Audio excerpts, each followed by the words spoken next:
প্রিয় শিক্ষার্থীরা, আজ আমি তোমাদের প্রথমে সমগোত্রীয় শ্রেণী, তারপরে কার্যকরীমূলক সম্পর্কে ধারণা দেওয়ার চেষ্টা করব।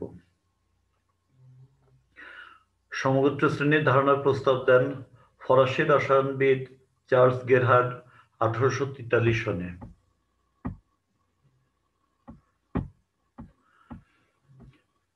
তার জন্ম 1816 সনের 21শে আগস্ট ফ্রান্সের স্ট্রাসবার্গে এবং তিনি মৃত্যুবরণ করেন 1856 সনের 19শে আগস্ট একই শহরে। এখন আমি তোমাদেরকে সমগোত্রীয় শ্রেণী সম্পর্কে ধারণা দেওয়ার চেষ্টা করব। আমরা ইতিমধ্যেই হাইড্রোকার্বন বা অ্যালকেন শ্রেণীর সদস্য হিসেবে মিথেন, ইথেন, প্রোপেন, বিউটেন প্রভৃতি যৌগের ধর্ম সম্পর্কে জানি। এদের সংকেতে একই মৌল কার্বন ও হাইড্রোজেন এবং বন্ধন গঠনে কার্বন সিগমা বন্ধন আছে, তাই এদের ধর্মে অনেক সাদৃশ্য আছে। লক্ষ্য করা যাক, মিথেন ও ইথেনের সংকেতে CH2 বা মিথিলিন মূলকের পার্থক্য আছে। তাহলে মিথেন ইথেনের মধ্যে CH2 মূলকের পার্থক্য আছে। একইভাবে প্রোপেন এবং বিউটেনের মধ্যে CH2 মূলকের পার্থক্য আছে। এখান থেকে আমরা সমগোত্র শ্রেণীর সংজ্ঞা দেওয়ার চেষ্টা করব। একই প্রকার মৌল সমন্বয়ে গঠিত সমধর্মী জৈব যৌগ সমূহকে এদের আণবিক ভরের ক্রমবর্ধমান সংখ্যা মানে, অর্থাৎ অনুষ্ঠিত কার্বন পরমাণু সংখ্যার বৃদ্ধিক্রমে সারিবদ্ধ করে যদি প্রত্যেক পাশাপাশি দুটি যৌগের মধ্যে মিথিলিন মূলকের পার্থক্য থাকে এবং ওই যৌগসমূহের সংযুক্তকে একটি সাধারণ সংকেত দ্বারা প্রকাশ করা যায়, তবে ওই সারিকে ওইসব যৌগের সমগোত্র শ্রেণী বা হোমোলোগাস সিরিজ বলে। আর এরূপ শ্রেণীর প্রত্যেক সদস্যকে সমগোত্রক বা হোমোলগ বলে। আর জৈব রসায়ন বলতে আমরা জৈব যৌগের সমগোত্র শ্রেণীর রসায়নকেই বোঝাই। অ্যালকেন একটি সমগোত্র শ্রেণী, কারণ এর একটি সাধারণ সংকেত আছে। এই সংকেত হলো CN2SN+2, যেখানে n এর মান 1, 2, 3 ইত্যাদি। n এর মান যখন 1 তখন আমরা প্রথম সদস্য মিথেন পাই, n এর মান যখন 2 তখন দ্বিতীয় সদস্য ইথেন পাই, n এর মান যখন 3 তখন তৃতীয় সদস্য প্রোপেন পাই। এইভাবে n এর মান 4 হলে বিউটেন, 5 হলে পেন্টেন ইত্যাদি ইত্যাদি। একইভাবে মিথানল, ইথানল, প্রোপেনল ইত্যাদি মিলে অ্যালকোহল সমগোত্র শ্রেণী আছে। প্রত্যেক সমগোত্র শ্রেণীর যৌগসমূহের মধ্যে নিম্নোক্ত বৈশিষ্ট্য বিদ্যমান। যেমন এদেরকে একটি সাধারণ সংকেত দ্বারা প্রকাশ করা যায়। যেমন অ্যালকোহলকে একটি সাধারণ সংকেত দ্বারা প্রকাশ করা যায়। এই সাধারণ সংকেত হলো CN2SN+1, CN2SN+1OH, যেখানে n এর মান 1, 2, 3 ইত্যাদি। n এর মান 1 হলে অ্যালকোহল শ্রেণীর প্রথম সদস্য মিথানল, 2 হলে n এর মান 2 হলে দ্বিতীয় সদস্য ইথানল, n এর মান 3 হলে তৃতীয় সদস্য প্রোপেনল ইত্যাদি। পাশাপাশি দুইটি সমগোত্রকের মধ্যে মিথিলিন মূলকের পার্থক্য থাকে। যেমন মিথানল ও ইথানলের মধ্যে পার্থক্য CH2 মূলক। একইভাবে প্রোপেন বিউটেনের মধ্যেও CH2 মূলক বা হেক্সেন হেপ্টেনের মধ্যেও CH2 মূলক। প্রত্যেক গোত্রীয় শ্রেণীর একটি নির্দিষ্ট কার্যকরী মূলক থাকে। আসলে সমগোত্রীয় শ্রেণীর রসায়ন হলো কার্যকরী মূলকের রসায়ন। যেমন OH হলো অ্যালকোহলের কার্যকরী মূলক। প্রত্যেক সমগোত্রের কয়েকটি সাধারণ প্রস্তুত প্রণালী থাকে। এদের মধ্যে রাসায়নিক ধর্মে সাদৃশ্য থাকে। যেমন যে কোনো অ্যালকোহলে সোডিয়াম ধাতু যোগ করলে হাইড্রোজেন গ্যাস উৎপন্ন হয়, এটা হলো অ্যালকোহলের একটা বৈশিষ্ট্য। যে কোনো অ্যালকোহলে সোডিয়াম ধাতু যোগ করলে হাইড্রোজেন গ্যাস উৎপন্ন হবে। অর্থাৎ সমগোত্র শ্রেণীর সদস্য সমূহের মধ্যে রাসায়নিক ধর্মে সাদৃশ্য বিদ্যমান। আর এদের আণবিক ভর বৃদ্ধির সাথে এদের গলনাঙ্ক, স্ফুটনাঙ্ক, ঘনত্ব প্রভৃতির ক্রম পরিবর্তন ঘটে, মানে ধীরে ধীরে পরিবর্তন ঘটে।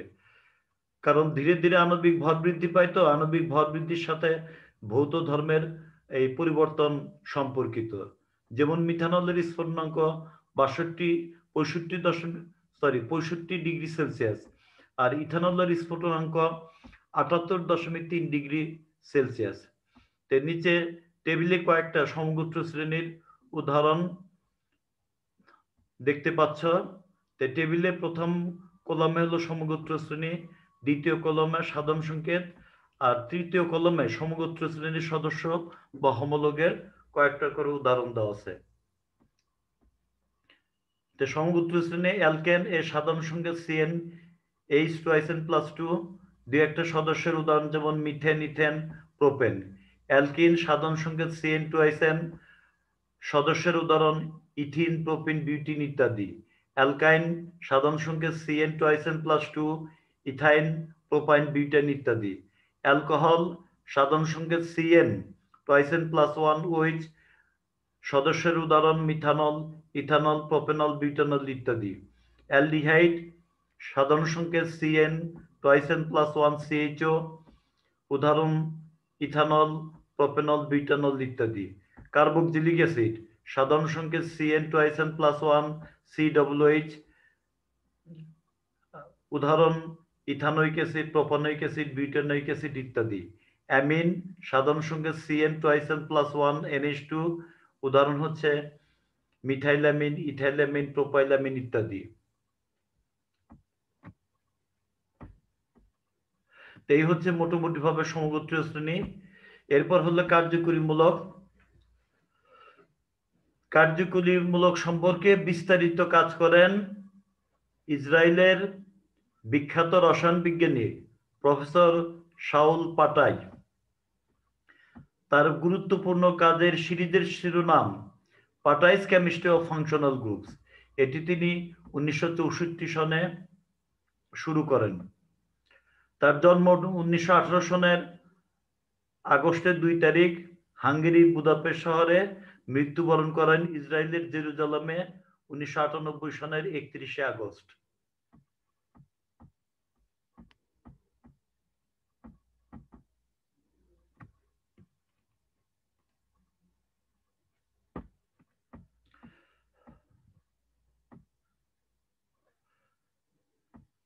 জৈব রসায়নের সমগোত্র শ্রেণীর চিন্তাটা কোত্থেকে আসছে সেটা আমরা দেখতে পাচ্ছি। যৌগসমূহের মধ্যে রাসায়নিক বিক্রিয়া সাদৃশ্য ও বৈসাদৃশ্য নিয়ে সমগোত্র শ্রেণীর উল্লিখিত বিভিন্ন বৈশিষ্ট্যের মধ্যে তৃতীয় বৈশিষ্ট্য কার্যকরীমূলক। তাহলে জৈব রসায়নের সমগোত্রীয় শ্রেণীর চিন্তায় এসছে যৌগসমূহের মধ্যে রাসায়নিক বিক্রিয়ায় সাদৃশ্য ও বৈসাদৃশ্য নিয়ে। সমগোত্র শ্রেণীর উল্লিখিত বিভিন্ন বৈশিষ্ট্যের মধ্যে তৃতীয় বৈশিষ্ট্য হচ্ছে কার্যকরীমূলক। মূলত জৈব বিক্রিয়ার রসায়ন যৌগের কার্যকরীমূলকের উপরই কেন্দ্রীভূত, অর্থাৎ কার্যকরীমূলকই যে কোনো জৈব যৌগের রাসায়নিক বিক্রিয়া কার্যকরীমূলকই নিয়ন্ত্রণ করে। কারণ সংশ্লিষ্ট কার্যকরীমূলকে ইলেকট্রন ঘনত্ব কেমন আছে এর উপরই যৌগের সক্রিয়তা নির্ভর করে। অ্যালকিনের কার্বন কার্বন দ্বিবন্ধনে এবং অ্যালকাইনের কার্বন কার্বন ত্রিবন্ধনে ইলেকট্রন ঘনত্ব বেশি থাকে। আবার কার্বন ক্লোরিন বন্ধনে ও কার্বন অক্সিজেন বন্ধনের বেলায় ডাইপোল সৃষ্টি হয়, কারণ কার্বন ক্লোরিন এবং কার্বন অক্সিজেনের মধ্যে তড়িৎ ঋণাত্মকতার পার্থক্য বিদ্যমান। এর ফলে অপর বিক্রিয়ক অণুতেও ডাইপোল সৃষ্টি হয়। শেষে উভয় বিক্রিয়ক অণুর মধ্যে আকর্ষণ এবং নতুন বন্ধন গঠন ও পুরাতন বন্ধন ভাঙ্গনের মাধ্যমে উৎপাদ তৈরি হয়। এখন সংজ্ঞা দেওয়ার চেষ্টা করব। কার্যকরীমূলকের সংজ্ঞা কি? জৈব যৌগের কার্যকরীমূলক হলো ওই যৌগের অণুর মধ্যকার পরমাণু বা মূলক, ওই যৌগের অণুর মধ্যস্থ পরমাণু বা মূলক যা ওই জৈব যৌগের রাসায়নিক বিক্রিয়া নিয়ন্ত্রণ করে এবং সমগোত্রীয় শ্রেণীর পরিচয়ক সব সমগোত্রকের বেলায় অনুরূপ বিক্রিয়া প্রদর্শন করে। যেমন অ্যালকোহলগুলোর কার্যকরী মূলক হলো অ্যালকোহলিক হাইড্রোক্সিল মূলক। অ্যালডিহাইডগুলোর কার্যকরী মূলক হলো অ্যালডিহাইড মূলক CHO। নিচের টেবিলে কিছু কার্যকরী মূলকের উদাহরণ দেওয়া আছে। আমি দুই একটা উল্লেখ করছি, আর তোমরা টেবিলটা বিস্তারিত দেখে নিও। যেমন অ্যালকিন সমগোত্র শ্রেণীর কার্যকরী মূলকের সংকেত কার্বন কার্বন ত্রিবন্ধন এবং যোজনী হচ্ছে 4। অ্যালকাইনের কার্যকরী মূলকের সংকেত কার্বন কার্বন ত্রিবন্ধন, যোজনী 2। অ্যালকোহলের কার্যকরী মূলকের সংকেত হলো COH, তারপরে হ্যালো অ্যালকেনের CX, অ্যামিনের যেমন প্রাইমারি অ্যামিনের বলি, প্রাইমারি অ্যামিনের হচ্ছে NH2, তারপরে অ্যালডিহাইডের CHO ইত্যাদি। তো তোমরা ভালোভাবে পড়াশোনা করে আজকে পর্যন্তই থাক।